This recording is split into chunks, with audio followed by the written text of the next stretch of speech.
அதுக்கப்புறம் ஒரு எமோஷனான சீன், என்னோட எமோஷனான ஒரு சீனு. செட்ல அந்த சீன் முடிஞ்சது எல்லாரும் கிளாப்ஸ் பண்ணாங்க. அவர் என்கிட்ட ஒரு கதை சொன்னார், புருஸ்லினுடைய கதை. சிக்ஸ் பேக் வைக்கிற அளவுக்கு என்ன தயார் படுத்திட்டேன் அப்படின்னாரு. அவங்க அப்பாவை நான் சந்திச்சிருக்கேன். 85ல இருந்து 87 வரைக்கும் நான் சரவண சீட்ல வந்து அங்க ரங்கநாதரோட வந்து நான் வாடகை கூடியிருந்தேன். அப்ப அசிஸ்டன்ட் டைரக்டரா இருக்கும்போது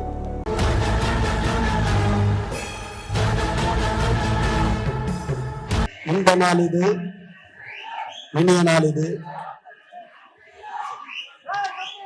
திரையுலகின் பாதுகாவலன் ஆர்கே செல்வமணி உள்ளிட்ட அரங்கமிகு ஆட்டலார்களே, தொலைக்காட்சி தோழர்களே, ஊடக நண்பர்களே, உங்கள் அனைவருக்கும் என் பணிவான மாலை தமிழ் வணக்கத்தில் மகிழ்வோடு தெரிவித்துக் கொள்கின்றேன்.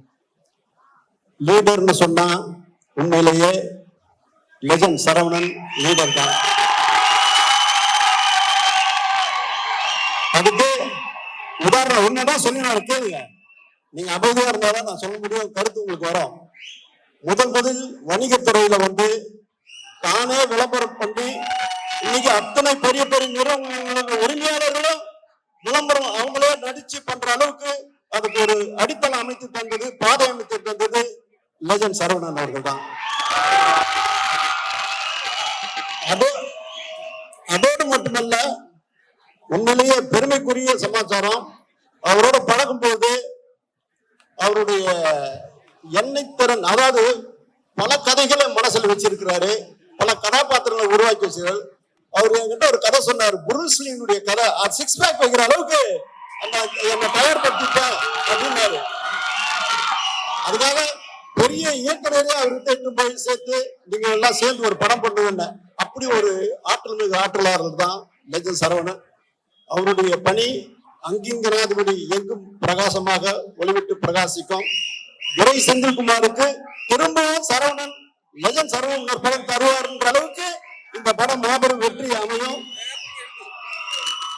மெய் செலுத்த வைக்கும் பாடல்களை தந்த தம்பி ஜிப்ரானுக்கு உண்மையிலேயே அகிலமெங்கும் கூடி குழாயக்கூடிய அளவுக்கு அங்கும் ஜனாதிபதி எங்கும் இசை வெள்ளம் செவி குளிர சிங்க நிகழ அளவுக்கு உணர்ச்சிகரமான பாடல்களை வழங்கியிருக்கிறார். அதுக்கு சிறப்பான பாடல் வரியை தந்திருக்கிற தம்பிமார்களுக்கும் என்னுடைய வாழ்த்துக்கள். உண்மையிலேயே சரவணன் இந்த திரையுலகுக்கு கிடைத்த ஒரு அட்சய பாத்திரம். அவர்கிட்ட நிறைய எண்ணங்கள் இருக்கு. இந்த திரையுலகத்துக்கு மிகப்பெரிய சேவை செய்வதற்கு வந்திருக்கிறார். அவரை வாழ்த்து வரவேற்போம். அவருக்கு மாபெரும் வெற்றியை ஈட்டி தருவோம். வெற்றி அவருக்கு அருகிலேயே இருக்கிறது. வாழ்த்துக்கள் பண்ணாரு. நிகில் முருகன் போன் பண்ணாரு. நான் வந்து அப்ப அமெரிக்காவில இருந்தேன். அப்ப சரவண சார் லைன்ல வந்து, சார் 21ஆம் தேதி நிகழ்ச்சி இருக்கு, நீங்க கலந்துக்கணும்னு சொன்னாரு. நான் சொன்னேன், சார் இது மாதிரி நான் யூஎஸ்ல இருக்கேன் சார்.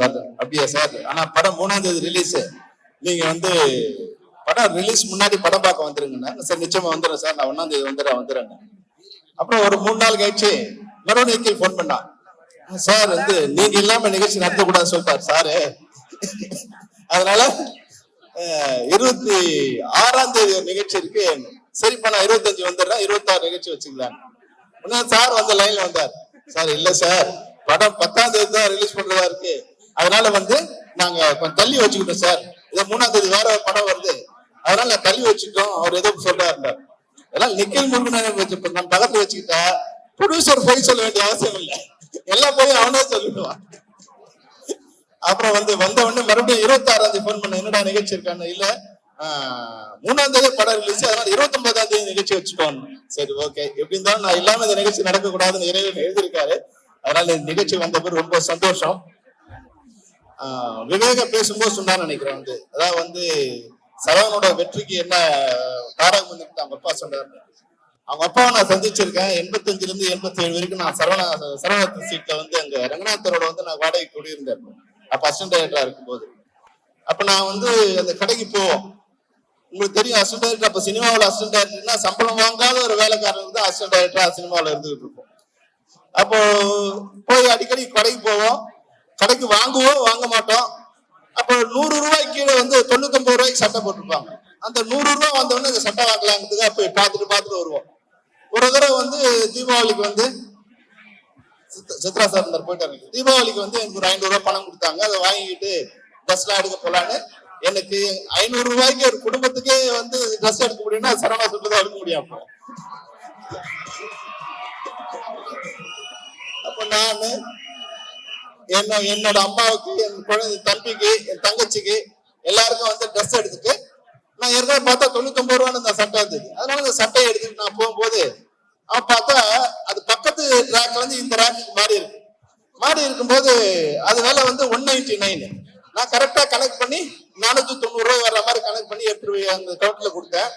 கொடுக்கும்போது அங்க போய் பார்த்துட்டு நான் அதுக்கு முன்ன 4 தடவை அந்த கடைக்கு வந்து பார்த்துட்டு போயிருக்கேன். எந்த சட்டை எடுக்கிறது, கணக்கு பணம் வந்தா எந்த சட்டை எடுக்கலாம்னு பார்த்துட்டு போயிருக்கேன். அப்ப பார்த்துட்டு இருந்தா அந்த சட்டையோட விலை 199. அப்ப வந்து 590 ரூபாய் வந்துடுச்சு. எங்கிட்ட 500 ரூபாய் தான் பணம் இருந்தது. உடனே எங்க அப்பா சொன்னாரு, அந்த பில்லு தப்பா வந்துடுச்சு சார். நான் சொன்னேன், இல்ல சார் இது 99. கடையில ஒர்க் பண்ண சொன்னார், இல்ல சார் பக்கத்து ரேக்ல இருந்து இது மாறி வந்துடுச்சு அப்படின்னாரு. உடனே அப்பா சொன்னார், பரவாயில்ல சார் நீங்க வச்சீங்க அப்படின்னாரு. இல்ல சார் பணம் இல்லைன்னு. பரவாயில்ல சார் பணம் வரும்போது கொடுக்கலாம் நீங்க வச்சீங்க.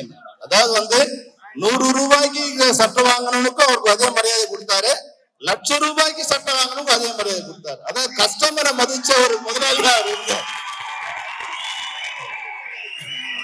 அதுதான் வந்து இன்னைக்கு நம்ம இண்டஸ்ட்ரியை காப்பாற்றுறதுக்கு தயாரிப்பாளர்கள் தேவைப்படுறாங்க.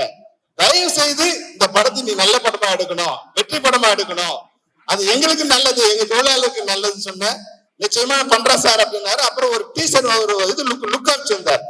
உண்மையாவே எனக்கு வந்து அந்த லுக் ரொம்ப நல்லா இருந்தது.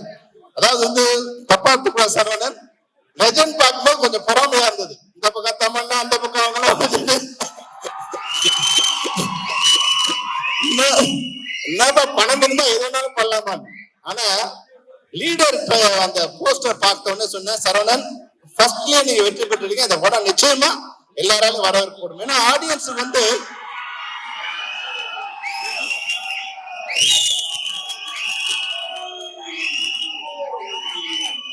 படம் எப்படி ஓடுதுங்கிறது வந்து எங்களால கண்டுபிடிக்க முடியாது. ஏன்னா நான் வந்து ஒரு படத்தை 100 தடவை இல்ல, நாங்க ஒரு படத்தை 100 தடவை பார்ப்போம். டவுல் பாசிட்டிவ்ல வந்து அந்த படம் ரிலீஸ் பண்ற வரைக்கும் 100 தடவை பார்ப்போம். அதுல இருக்கிற தப்பு எங்களால கண்டுபிடிக்க முடியாது. ஆனா படம் ரிலீஸ் ஆகி முதல் நாள் அந்த ஃபர்ஸ்ட் ஆடியன்ஸோட உட்காந்து பாப்பா பாரு, அப்ப எல்லா தப்பும் கண்டுபிடிச்சிருவோம். அவன் எங்க அப்ப ஆடியன்ஸ் தான் அந்த படத்தோட உண்மையான டைரக்டர்ஸ்.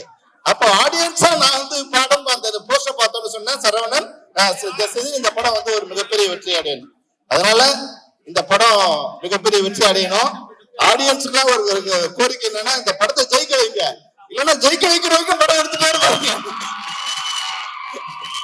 அதனால இன்னொரு விஷயம் சொன்னாங்க, அதாவது என்னன்னா வணிகத்துறையில மிகப்பெரிய ஒரு சாதனை பண்ணாரு நம்ம அப்பா. அதாவது நேர்மை, குறைந்த லாபம், நிறைய கஸ்டமர்ஸ், இதுதான் அவங்களோட வெற்றியோட இன்னொரு தாரக மந்திரம் நினைக்கிறேன். அப்புறம் இப்போ ஒரு செய்தி படிச்சேன், அதாவது சினிமா துறையில வந்து நிறைய சின்ன படங்கள் எடுக்க போறாரு அப்படின்னு. உண்மையாவே வந்து சரவணன் எங்க சினிமாவுக்கு வந்து நிறைய தயாரிப்பாளர் தேவைப்படுறாங்க. உங்களை மாதிரி உங்க அப்பா எப்படி வந்து வணிகத்துறையில ஒரு சாதனை பண்ணாரோ அது மாதிரி நீங்க திரைத்துறையில மிகப்பெரிய சாதனை பண்ணும். இது போல வந்து நீங்க ஒரு 50 இல்ல 100 படங்கள் கூட எங்களுக்கு எடுத்து எங்க திரைத்துறையை வாழ வைக்கணும். நிச்சயமா உங்களுக்கு என்னோட நன்றியை தெரிவிச்சுக்கிறேன். தமிழ் ரசிகர்கள் உங்களுக்கு ஒரு மகுடம் கொடுவாங்க. All the best, all the best, all the best. Thank you so much. Yes, Legend sir. இவ்விழாவிற்கு சிறப்பு விருந்தினராக கலந்து கொண்ட திரு கலைப்புலி எஸ் தானு அவர்களே, சத்யஜோதி பிலிம்ஸ் திரு தியாகராஜன் அவர்களே, கதை வசனகர்த்தாவில் புதிய அத்தியாயம் படைத்த டைரக்டர் திரு பாக்யராஜ் அவர்களே, பல்துறை வித்தகர் திரு சித்ரா லட்சுமணன் அவர்களே, ட்ரெண்டிங் இளைஞன் திரு தனஞ்சயன் அவர்களே, நண்பர்களே, உறவினர்களே, பத்திரிகை ஊடக நண்பர்களே, இந்நிகழ்ச்சியை ஊடக வழியாக கண்டு ரசித்துக் கொண்டிருக்கும் ரசிக பெருமக்களே, என் உயிரினும் மேலான என் மீது அதிக அன்பும் அதிக நம்பிக்கையும் வைத்திருக்கும்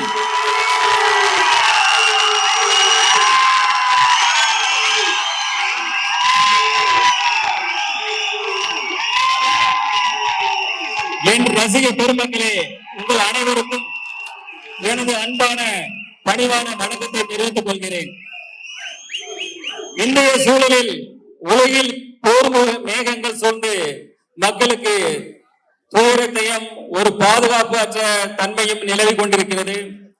இந்த போர் விரைவில் நிறுத்தப்பட்டு மக்கள் அனைவரும் மீண்டும் மகிழ்ச்சியாக ஒரு சந்தோஷமான ஒரு பாதுகாப்பான ஒரு அன்பான வாழ்க்கையை வாழ உங்களுடன் சேர்ந்து இறைவனிடம் நானும் பிரார்த்தனை செய்து கொண்டு என் உரையை தொடர்கிறேன்.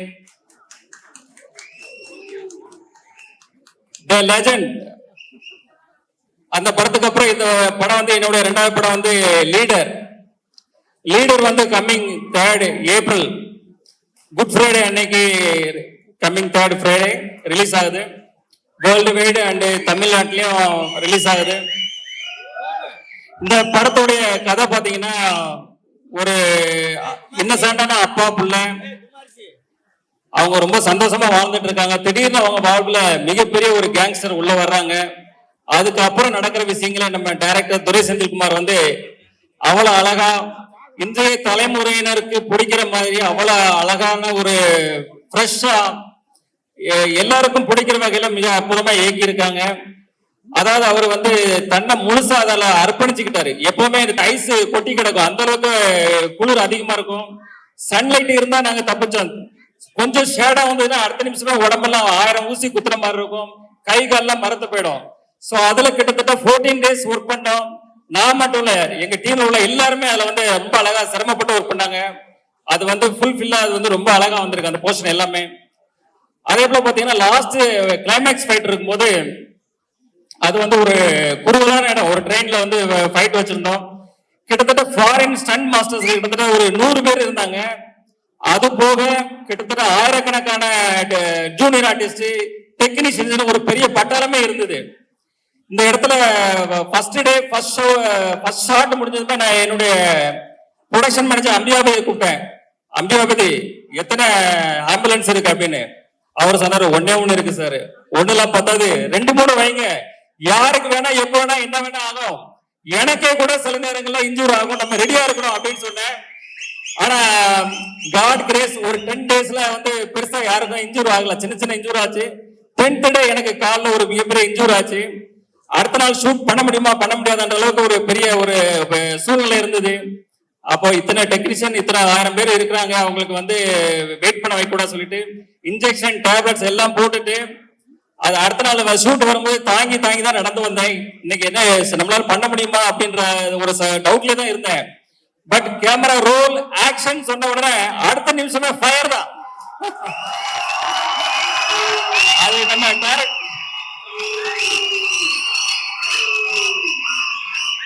அது நம்ம டைரக்டர் சார் சொன்ன மாதிரி அந்த எனர்ஜி எங்க இருந்து வருது தெரியாது. அது காட் பிளஸிங், கடவுளுக்கு தான் நன்றி சொல்லலாம்.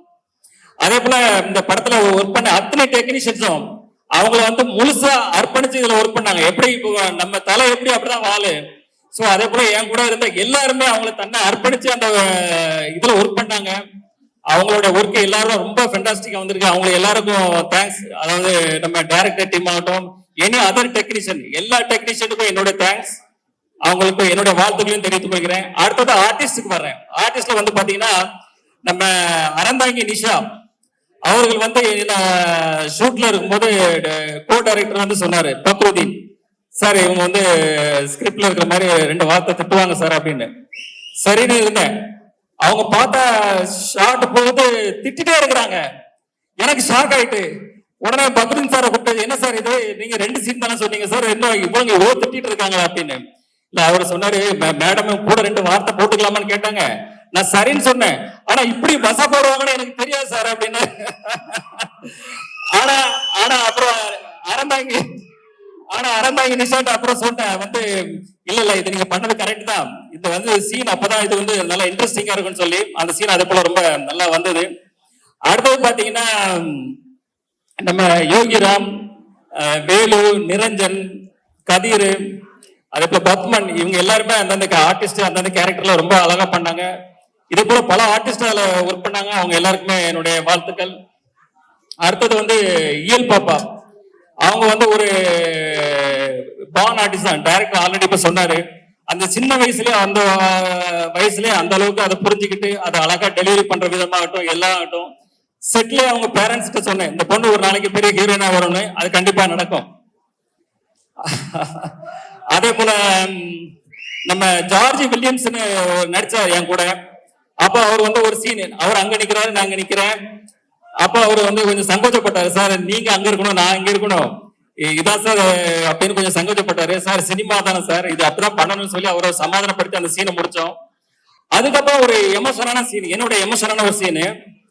செட்ல அந்த சீன் முடிஞ்சதை எல்லாரும் கிளாப்ஸ் பண்ணாங்க. சார் ஓடி வந்து கையை பிடிச்சிட்டு ரொம்ப நெகிழ்ச்சியா கண்ணெல்லாம் கலங்கி அவர் வந்து ரொம்ப பாராட்டினாரு.